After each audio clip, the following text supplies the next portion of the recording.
we'll get right to the pitching. I know there's not a lot of information. There's literally 2 videos on YouTube about pitching, and there's a lot of misunderstanding about it, and I've pretty much figured it out, so I'm going to share with you guys. So here's 2 tools here. They look the same, but they're different. One's called a trailing edge tool, and it gives you different angles to check the trailing edge, and I'll show you what the trailing edge is. And then this is the leading edge, and this checks the leading edge. Now this one was made by Lucky 13. I haven't seen that they make these anymore, but you can find them on WATCO.com, I think. Watco.com. Some of the other PWC places carry them as well. They're called impeller pitching tools. And so anyway, I'm going to tell you guys and show you guys right now how this works. So first of all, I'll edit into this video and show you guys some issues I had with this impeller. I had already started straightening it and doing things to it, and we made some corrections, tried it out, and now I'm going to do some more things, and then I'll show you the little secrets. Shut it off. Now when I bought the jet ski and I turned the motor over, I could hear the impeller like making some noise, like possibly somebody hit a rock or something with it. And when I looked in these general areas, I actually noticed, I think maybe only one of them was in decent condition. The other 2 had spots where it hit a rock. And I had taken the impeller, and yes, I'm going to take responsibility for this. I had taken the impeller and I had hammered all these parts nice and smooth and filed them, and I just put it back in. I didn't bother to check to make sure that every one of these trailing edges was sitting in the same exact location as the next one. So I put it in, went out and did some speed runs. It ran good. I was at 6,900 RPM at 50 miles an hour. So I started thinking about that impeller that I had just straightened out and put in, and thought, you know, maybe I have an issue there.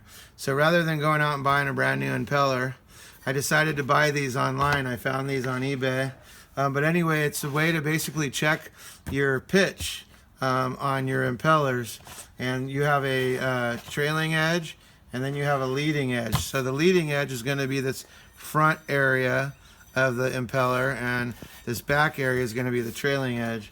So I'm going to be working on the trailing edge today, and I watched some other videos, and they're a little bit confusing, but I'm going to start with, I've marked each one 1, 2, and 3. So we'll come right here to number 1. And what we're going to do is we're trying to look at about the center point. So we're going to start again. You have the front and the back. So I'm going to go to about the center and work my way back is what I'm trying to do here. And I'm going to take this here, and what I'm trying to do, I'll do it for the video, is I'm trying to get one of these lines that is almost the same. That's going to tell me the pitch. Now here's a 22 right there. And as you can see, the back goes quite up, and it doesn't even follow the line very well. So I'm going to go down to a 21. And now I'm starting to look like my lines are looking better at a 21. But as you can see, I'm still down. So I'll go down to a 20. Now if you look at the 20, I'm going to turn it my way a little bit so I can see better.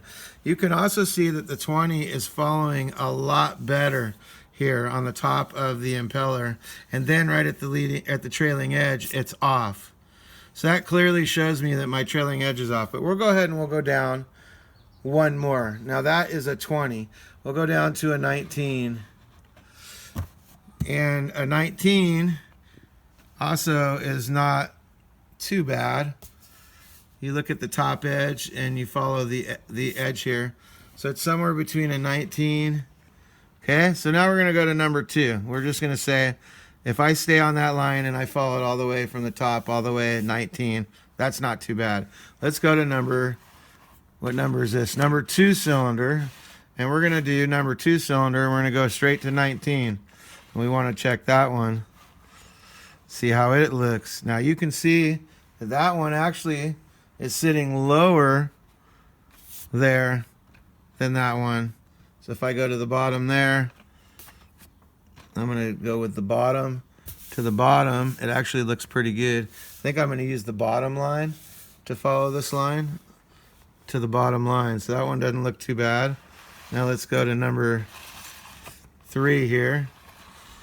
And let's go to 19 again. And let's go to the bottom. Okay, so this is 19.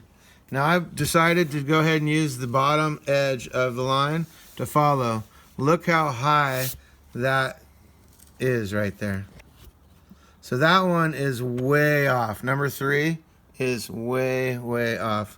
And then number 1, let's try number 1 at 19. 19. Okay, that's 19 right there. Let's bring it down to the bottom. And that one's off.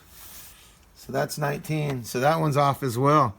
So we need to bend those down and at least bring them. And we'll use the bottom part of the line. That's going to give me the best angle for the trailing edge and give me a nice cut. So that's what I need to do. As you can see, those are off. And I did those and put them in like that. So that's probably where my top speed went. To bend these, we're going to go ahead and go back to this. And I'm looking for, we said 19. So right here is 19. I need to bend that down quite a bit. What I'm going to do is use, I'm just going to start bending. That's what I'm going to do. Let's just start with number 1.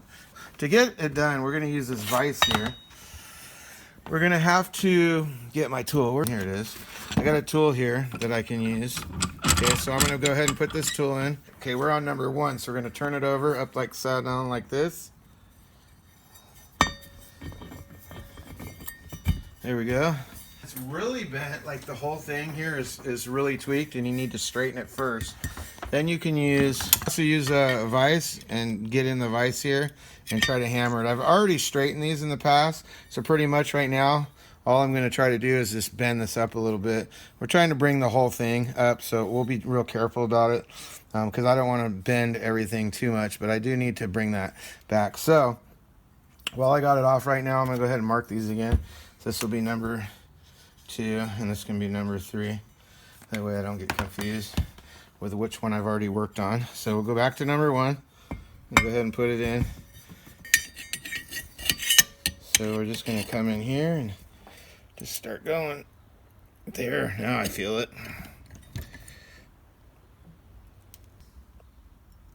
There we go, I felt it move that time. So let's see here. Okay, let's see how much we've moved it. Now, 19. Let's see, we're going to 19. Okay, so we've definitely moved it some, but I need to go more. Okay, so I've got about halfway and I'm following here and I ended at 20. Okay, now what they want you to do, and this is, right now this is basically pitched at about a 20 pitch, okay? And what I do is I take my line once I've got my number 20 and I look and I'm at the top of each one like I showed you guys. So when I turned this, oops, I was at the top and I followed it around. I can go to the bottom because the bottom is really where you want to check it here. Go to the bottom of the blade and turn. Okay, so when I did, I checked it at the top and it gave me my 20 all the way to the bottom, and now I'm going to go down to the bottom of this and I'm going to work the last inch of the blade. And what you want to do now that you've got your pitch at 20, now you want to go down to about the last inch of the blade, from here to the last inch, and you actually want to bend this area, just this trailing edge, you want to bend it down about 1 millimeter. So if you look right now from the ground up, it looks pretty square. I'm actually going to make this blade drop down so that it has a slight down angle. So this edge is going to drop down 1 millimeter further than the 20. Okay, so this is about the last 1 inch of area. So we're literally just trying to take this last 1 inch of area, and we really want to try to grab the whole thing and just bend just this little 1 inch area here. I want to keep the whole thing together. Trying not to really create a crease, I'm just trying to create a bend. So let's just look at this just to see, and you can almost look here at the wall and see where it comes down, and then come back over here and line this up at my 20 pitch that I had. We're going to use the bottom 20 pitch, we use the bottom line, And see, I'm still sitting even. I need to go lower. So what I want to do is I'm going to have these at the bottom line follow, and then I'm going to go with the bottom last inch. I'm going to bring it down just under the line. That's what I'm aiming for here.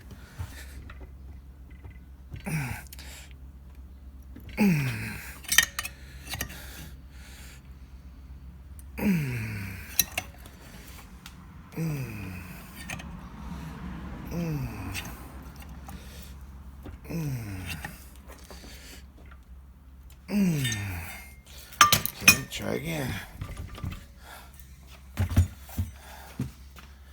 Yeah, I can see it now. Looks a lot better. Yep, it's coming. Okay, now that I've finished pitching it, I went ahead and sharpened the edges here. Just right here and here. And on the leading edge, go ahead and sharpen those edges as well. So now we'll put it in.